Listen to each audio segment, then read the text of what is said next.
الحمد لله نحمده ونستعينه ونستغفره ونؤمن به ونتوكل عليه ونعوذ بالله من شرور أنفسنا ومن سيئات أعمالنا من يهده الله فلا مضل له ومن يضلله فلا هادي له وأشهد أن لا إله إلا الله وحده لا شريك له وأشهد أن سيدنا ونبينا ومولانا محمدا عبده ورسوله أرسله الله تعالى إلى كافة للناس بشيرا ونذيرا وداعيا إلى الله بإذنه وسراجا منيرا صلى الله تعالى عليه وعلى آله وأصحابه وأزواجه وذرياته وأهل بيته وطاعته أجمعين أما بعد فقد قال الله تبارك وتعالى في القرآن المجيد والفرقان الحميد أعوذ بالله من الشيطان الرجيم بسم الله الرحمن الرحيم ألف لام ميم ذلك الكتاب لا ريب فيه هدى للمتقين الذين يؤمنون بالغيب ويقيمون الصلاة ومما رزقناهم ينفقون وقال تبارك وتعالى في مقام الآخر سبحان الذي أسرى بعبده ليلا من المسجد الحرام إلى المسجد الأقصى الذي باركنا حوله لنريه من آياتنا إنه هو السميع البصير صدق الله مولانا العظيم. درود شریف پڑھ لیجیے. اللهم صل على محمد وعلى آل محمد كما صليت على إبراهيم وعلى آل إبراهيم إنك حميد مجيد. بزرگان محترم، اللہ تبارک و تعالیٰ کا یہ بڑا کرم اور احسان اور فضل ہے کہ اس کریم ذات نے مجھے اور آپ کو دین کا ہم فریدہ نماز جمعہ ادا کرنے کے لیے یہاں جمع فرمایا. ہم دعا کرتے ہیں کہ اللہ تبارک و تعالی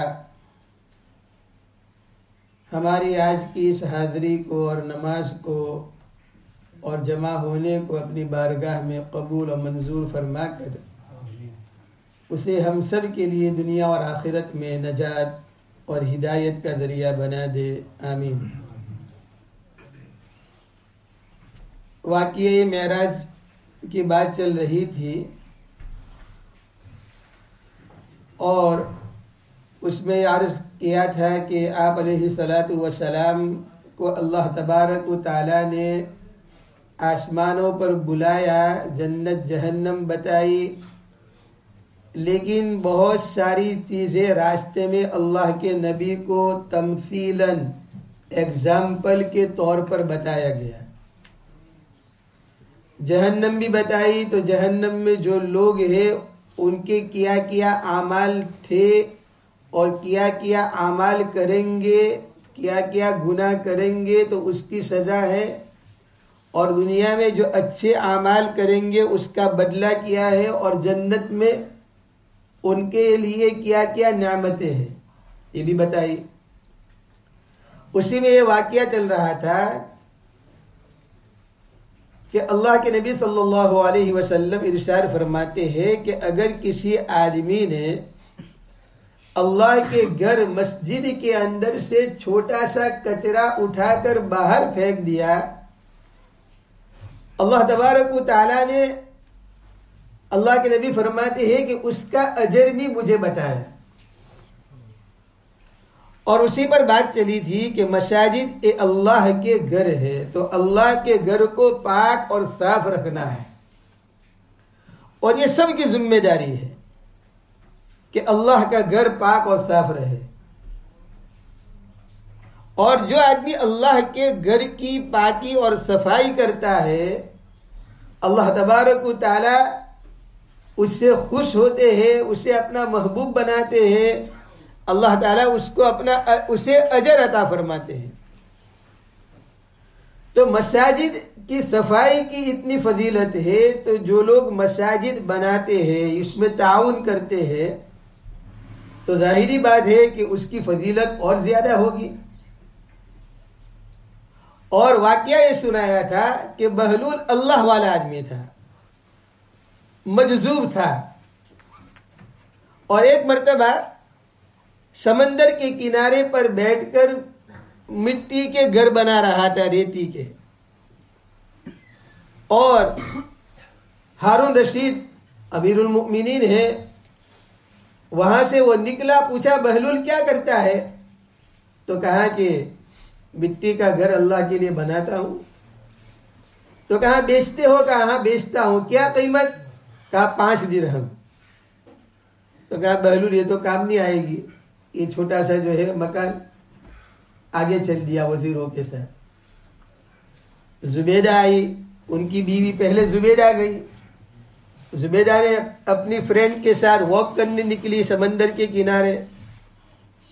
تو اس نے پوچھا بہلول کیا کرتا ہے؟ تو اس نے یہی کہا بس ریت کے مکانات بناتا ہوں. کہاں بیچتے ہو؟ کہاں بیچتا ہوں. کیا قیمت ہے؟ کہا 5. تو زبیدہ نے 5 درہم دے کر خرید لیا کہ ایک میرے لیے رکھو. پیسے وہ اٹھا کر لے نہیں گئی زبیدہ. تو زبیدہ کی فرینڈ نے کہا کہ تم نے خاموخواہ 5 درہم دے دیے. کہا یہ مجذوب آدمی ہے بہلول, یہ کچھ نہ کچھ کرتا رہتا ہے. اور اس نے کہا اللہ کے لیے بناتا ہوں. تو اللہ کے نام پر جب اس نے کہا تو میں نے اس کو دے دیا 5 پاؤنڈ, 5 درہم.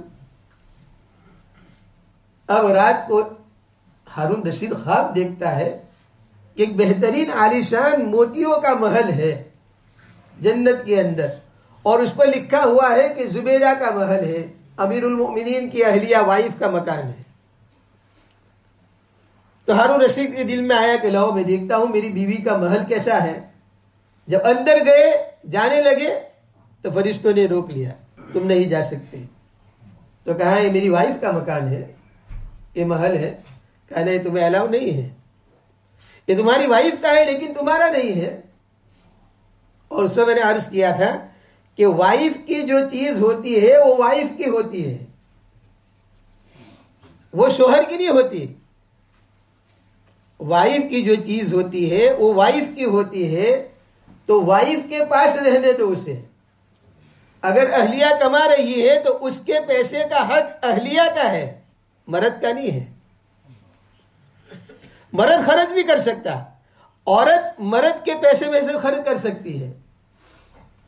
جب حضرت ہندہ مسلمان ہوئی تو اللہ کے نبی صلی اللہ علیہ وسلم کے ہاتھ پر بیعت کی. تو اللہ کے نبی نے فرمایا جو ہے میں فلاں نہیں کروں گی. بیعت کراتے ہیں اللہ کے نبی صلی اللہ علیہ وسلم. اس میں ایک جملہ کہا کہ یہ کہو میں چوری نہیں کروں گی. تو ہندہ کہتی ہے کہ اللہ کے نبی صلی اللہ علیہ وسلم میں چوری نہیں کرتی, لیکن کبھی کبھی میرے شوہر کے جیب میں سے خرچ کے لیے کچھ پیسے لے لیتی ہوں. شوہر خرچ نہیں کرتا ہے, شوہر نہیں دیتا ہے, تو بیوی کو اتنا لینے کا تو حق ہے کہ وہ اپنا خرچہ چلائے اگر شوہر نہیں دے رہا ہے. اسی لیے ایک مسئلہ یہ بھی لکھا ہے کہ ہر آدمی کو, ہر مرد کو چاہیے کہ اپنی بیوی کو ہفتے میں 20, 25, 50, 100 پاؤنڈ اپنی طرف سے اس کی پاکٹ خرچ کے لیے دے, گھر کے لیے نہیں, اس کے لیے. اور اس کا حساب بھی نہ مانگے شوہر کہ میں نے 50 پاؤنڈ دیے تھے ایک ہفتے پہلے, ایک ہفتے میں کہاں خرچ کر دیے. نہیں, تو 50 پاؤنڈ اپنی طاقت کے مطابق, 20 پاؤنڈ, 25 پاؤنڈ, 10 پاؤنڈ بیوی کو دے اور اس کا حساب نہ مانگے. چاہے وہ خرچ کر دے, صدقہ کر دے, جمع رکھے, چاہے وہ کھا جائے, کسی کو دے دے, کسی کا مطلب اچھے کام میں دے دے. تو شوہر جو ہے وہ خرچ نہیں کر سکتا ہے. اگر بیوی کو بینیفٹ مل رہی ہے یا کوئی اور رقم آ رہی ہے تو وہ بیوی کی ہے, اس کی اجازت کے بغیر ہی نہیں کہ شوہر سارا کھا جائے. تو فرشتے نے کہا کہ تمہارا محل نہیں ہے, زبیدہ کا ہے, لہذا تم نہیں جا سکتے اندر میں. تو حضرت امیر المومنین ہارون رشید کو روک دیا گیا. اس کے بعد آنکھ کھل گئی. زبیدہ سے کہا خواب. تو زبیدہ نے کہا اچھا ہوا تم رہ گئے, یہ اصل میں کل جو ہے بہلول وہ جو مکان بیچ رہا تھا تو میں نے خرید لیا تو اللہ نے اس کے بدلے میں مجھے جنت دے دی اور جنت میں میرا محل پکا ہو گیا. جو ہارون رشید جلدی جلدی صبح اٹھا اور اٹھنے کے بعد فجر کے بعد سیدھا سمندر کے کنارے پہ گیا. بہلول کو دیکھا وہی کام کر رہا تھا. پوچھا بہلول کیا کر رہا ہے؟ کہا بس مکانات بنا رہا ہوں اللہ کے لیے. کہا بیچتے ہو؟ کہا ہاں. کتنے کا ہے؟ کہا 50 درہم کا. تو کہا کل تو آیا تھا تو 5 کہا آج 50. تو کہا تیری بیوی نے بغیر دیکھے خرید لیا تھا اور تم نے اب دیکھنے کے بعد خرید رہے ہو تو قیمت زیادہ ہے. تمہیں تو بہلول کو کش ہو گیا کہ اللہ نے تمہیں بتا دیا کہ تمہاری بیوی زبیرہ کا محل جنت پہ کیسا ہے. اب تم خریدنے آئے ہو تب 50 پاؤ. خیر تو اللہ تبارک و تعالیٰ کے جو گھر بناتے ہیں اللہ اس کے لیے محل بناتا ہے جنت. یہ حدیث ہے اللہ کے نبی کی. اور اسی لیے جب ہم قرآن کھولتے ہیں سورہ فاتحہ کے بعد سورہ بقرہ تو اس کی ابتدائی آیت میں کیا ہے؟ یؤمنون بالغیب ویقیمون الصلاۃ ومما رزقناہم ينفقون. وہ لوگ جو ایمان والے ہیں نماز کو قائم کرتے ہیں. دیکھو نماز کا تذکرہ ہے. اور جو کچھ ہم نے اسے دیا ہے وہ اللہ کے راستے میں خرچ کرتا ہے. معلوم ہوا کہ جب آدمی اللہ کے راستے میں خرچ کرے گا تو وہ مساجد بنائے گا. اور مساجد کون بناتا ہے؟ قرآن کہتا ہے انما یمر المساجد من آمن باللہ والیوم والآخر واقام الصلاۃ وآتى الزکاۃ. معلوم ہوا کہ جو اللہ پہ ایمان رکھتا ہے آخرت پر ایمان رکھتا ہے کہ مرنے کے بعد مجھے اس کا صلہ ملے گا اس کا بدلہ ملے گا وہی لوگ اللہ کے گھر بناتے ہیں. اور وہ لوگ جو کہ نماز کو قائم کرتے ہیں. بے نمازی جو مسجد سے دور ہے تو وہ کیوں اللہ کا گھر بنائے گا؟ کوئی دوسرا آدمی تو کیوں بنائے گا؟ تو اللہ تبارک و تعالیٰ کے مکانات جو دنیا میں ہے روایتوں میں آتا ہے کہ یہ زمین یہ قیامت تک اللہ ہی کی رہے گی. اس لیے بابری مسجد کی شہادت کے بعد سپریم کورٹ نے چاہے ایسا فیصلہ دے دیا لیکن سارے علماء سب یہ کہتے ہیں پوری دنیا کہتی ہے بلکہ مسلم نان مسلم جتنے بھی ہیں پوری دنیا کے اندر جو بھی لوگ انصاف کو مانتے ہیں اور انصاف میں بلیو کرتے ہیں وہ یہ کہتے ہیں کہ اللہ کا گھر اب قیامت تک وہ اللہ کا گھر ہی رہے گا. کسی کے فیصلے سے وہ چیز نہیں بدل جاتی ہے. وہ اللہ کا گھر رہے گا. وہ اللہ کی ملکیت ہی رہے گی. جتنے مساجد ہے جتنے اوقاف کی پراپرٹیاں ہیں وہ قیامت تک اللہ ہی کی رہے گی. جو اس میں خیانت کرے گا اللہ تبارک و تعالیٰ اسے پچھاڑے گا. اللہ اسے ذلیل کرے گا. وہ اللہ کے عذاب کا مستحق ہوگا. لہذا وہ مسجد قیامت تک رہے گی بلکہ قیامت کے بعد بھی روایتوں میں آتا ہے اللہ کے نبی فرماتے ہیں سب سے پہلے دنیا میں سے جو زمین اٹھائیں گے اللہ تو اس زمین کو اٹھائیں گے جہاں پر اللہ کا گھر ہے اور وہ زمین جو ہے اللہ تبارک و تعالیٰ اس کو فنا نہیں کریں گے. کیوں؟ وہاں پر اللہ کے لیے لوگ جھکتے ہیں. اللہ کے لیے لوگ نمازیں پڑھتے ہیں. اللہ کے لیے لوگ سجدے کرتے ہیں. اس لیے اللہ کے اس گھر کو اس زمین کو اللہ تبارک و تعالیٰ فنا نہیں کرے گا اس کو باقی رکھے گا. تو عرض کر رہا تھا کہ معراج کے اندر نماز فرض ہوئی 5 وقت کی لیکن نماز پڑھنے کی جگہ بتائی مساجد. اللہ کے ذکر کے لیے بنائی گئی مسجد ہے. اسی لیے بعض علماء فرماتے ہیں کہ ضعیف روایت ہے لیکن بعض روایتوں میں لکھا ہے کہ سب سے پہلے اللہ کا گھر اللہ نے خود بنایا خانہ کعبہ کو. بعض لوگ کہتے ہیں فرشتوں نے پہلے بنایا لیکن بعض روایتوں میں کہ اللہ نے خود بنایا. اللہ کس طرح بناتا ہے؟ اللہ کی شان ہے. حضرت سلیمان علیہ السلام نے اللہ کا گھر بنایا. حضرت داؤد نے مسجد اقصی. اور حضرت داؤد نے ارادہ کیا کہ ہم ایسی مضبوط مسجد بنائیں گے اللہ کا گھر تاکہ ہزاروں سال تک یہ مسجد قائم رہے. اور قائم ہے اس وقت تک قائم ہے. معلوم ہوا کہ اللہ کے گھر جو ہے اس کی عظمت ہمیں اپنے دلوں کے اندر پیدا کرنی ہے کہ اللہ کا گھر ہے. آج مصیبت یہ ہے جب مسلمانوں کی دلوں میں سے اللہ کے گھر کی عظمتیں اٹھی تو غیروں کی نظر جو ہے وہ اللہ کے گھر پہ پڑی. ورنہ ایک زمانہ تھا جب بچپن میں ہم دیکھتے تھے کہ انڈیا کے اندر جو ہے اگر کسی کی شادی ہو اور وہاں پر جو ہے وہ ور اور دلہا کے لیے ور گھوڑا نکلتا ہے، جس کو کہیں کہ ور گھوڑا، یعنی گھوڑے کے اوپر ور یعنی شوہر یعنی ہسبینڈ یعنی شادی کرنے والے جو ہے دلہے کو بٹھایا جاتا ہے.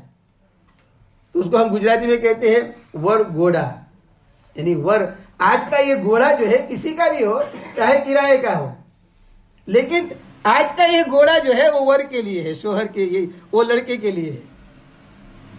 یا کوئی ان کا مذہبی تہوار ہوتا تھا تو جب مساجد کے پاس سے گزرتے تھے تو ساری چیزیں بند کر دیتے تھے، چپ چاپ ادب کے ساتھ گزرتے تھے اور دو ہاتھ جوڑتے ہوئے اللہ کے گھر کی طرف سے نیچے نظر سے گزرتے تھے. آج کیا ہوا؟ آہستہ آہستہ آہستہ ہمارے دلوں میں سے اللہ کے گھر کی عظمتیں نکلی تو ہم نے اللہ کے گھر کو سب سے پہلے خراب کیا. اور قرآن نے حضرت ابراہیم اور اسماعیل کو کہا وَعَهِدْنَا إِلَىٰ إِبْرَاهِيمَ وَإِسْمَاعِيلَ أَن طَهِّرَا بَيْتِيَ لِلطَّائِفِينَ کہ ہم نے عہد اور ایگریمنٹ لیا. ابراہیم اور اسماعیل علیہ السلام نے خانہ کعبہ بنایا، لیکن اللہ نے کہا اس خانہ کعبہ کو تم کیا کرو؟ کہاں پاک رکھو. کس کے لیے؟ والعاکفین والطائفین، عاکفین رکع السجود، جو اس کا طواف کرنے والے ہیں، جو اس میں اعتکاف کرنے والے ہیں، جو اس میں رکوع کرنے والے ہیں، سجدہ کرنے والے ہیں، اللہ کے لیے جھکنے، اس کے لیے اس کو پاک و صاف رکھو. تو خانہ کعبہ سے جو ہے سارے مکانات یہ جو ہے اس کی برکتیں اللہ نے پورے عالم میں پھیلا دی.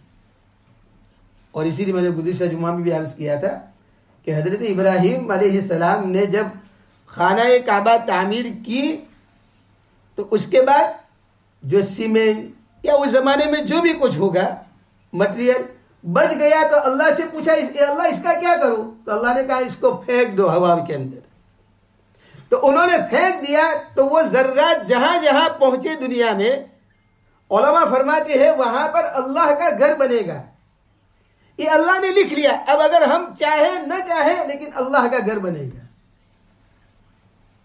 اب اللہ کا گھر بنے گا. اللہ نے اس جگہ کو جو ہے منتخب کر لیا. مجھے یاد پڑتا ہے ہمارے کفلتا گاؤں، ہمارا جو ہے لاجپور کے قریب میں بازو میں گاؤں ہے، اور وہاں بہت بڑا مدرسہ ہے. ابھی تو 1000 اوپر اسٹوڈنٹ ہیں، جامعۃ القراء بخاری تک کی تعلیم ہے. تو اس مدرسے کو اور جامعہ کو قائم کرنے میں ہم ہمارے استاد کے ساتھ پیش تھے، گویا کہ اس کے بانیوں میں تھے ہم اس کو بنانے کے اندر. تو وہ جگہ جس جگہ خریدی گئی تو جو ہے وہ قاری صاحب ایک تھے، قاری صاحب تو انتقال کر گئے، قاری محمد اکریا رحمۃ اللہ علیہ. تو انہوں نے اور ان کے بھائی وہ بھی قاری صاحب ہے، انہوں نے کہا کہ ہم نے 50,000 روپیہ اس زمانے کے اندر ڈپوزٹ دی اور 50,000 بھی جیب میں نہیں تھے، کسی سے قرض لیا سورج سے ایک آدمی سے، اور پھر وہ جگہ خریدی 5.5 بیگھا. خیر تو وہ کہنے لگے بعد میں کہ میری دادی کی دادی یعنی سکر اور نگر اور سکر دادی کوئی تھی اس وقت جو ہے یہ گاؤں کے کچھ مکانات ادھر بستے تھے، اور کہا کہ ہم نے سنا ہے اپنے بڑوں سے، وہ بھی بڑی عمر کے تھے، کہ ہم نے سنا ہے کہ وہ دعائیں کرتی تھی کہ اللہ اس جگہ کو جو ہے تو تیرے دین کی خدمت کے لیے قبول کر لے، تیرے گھر کے لیے قبول کر لے. تو دیکھو کتنے سالوں کے بعد اللہ نے دعا قبول کی. تو میرے بھائیوں ہم سب کو چاہیے کہ یہ معراج کا واقعہ، اللہ کے نبی صلی اللہ علیہ وسلم کی احادیث، قرآن مجید، یہ ہمیں اللہ تبارک و تعالیٰ کے گھر کی عظمت اور اللہ کے گھر کو پاک اور صاف رکھنے کے لیے اور اس کو بنانے کی ترغیب دے رہی ہے. اس لیے ہم سب کو چاہیے کہ ہم سب اللہ کے گھر میں جب آئے تو عظمت کے ساتھ آئے، رسپیکٹ کے ساتھ آئے. یہاں آ کر بیٹھے اس وقت اللہ کا ذکر کرے، قرآن مجید کی تلاوت کرے، نمازیں پڑھے، شور نہ کرے، باتیں نہ کرے، کوئی گندی چیز دیکھے، کوئی کچرا دیکھے تو اس نیت سے اٹھا لے کہ اس کا اجر اللہ تعالیٰ عطا فرمائیں گے. جب اللہ کے گھر میں آئے تو جو ہے عطر لگا کر آئے، پرفیوم لگا کر آئے، سر کے اندر تیل لگا کر آئے، جمعہ کے دن سنتوں پر عمل کرتے ہوئے آئے، عظمت کے ساتھ آئے. جیسے ہم شادی بیاہ میں جاتے ہیں تو اچھے کپڑے پہنتے ہیں، ہم پرفیوم لگاتے ہیں، ہم اچھا ڈریس پہنتے ہیں. یہ اللہ کا گھر ہے جو پوری دنیا کا اور پورے عالم کا اور ہم سب کا رب ہے. ہم سب کو چاہیے عظمت کے ساتھ آئے، مسجد کے اندر اللہ کے حضور میں بیٹھے اور جو ہے اپنی اپنی ضروریات کو اللہ تعالیٰ سے مانگے تاکہ ہمارے دلوں کے اندر اس کی عظمت باقی رہے. اللہ ہم سب کو اللہ کے گھروں کی عظمت نصیب فرمائے. آمین. وآخر دعوانا ان الحمد للہ رب العالمین.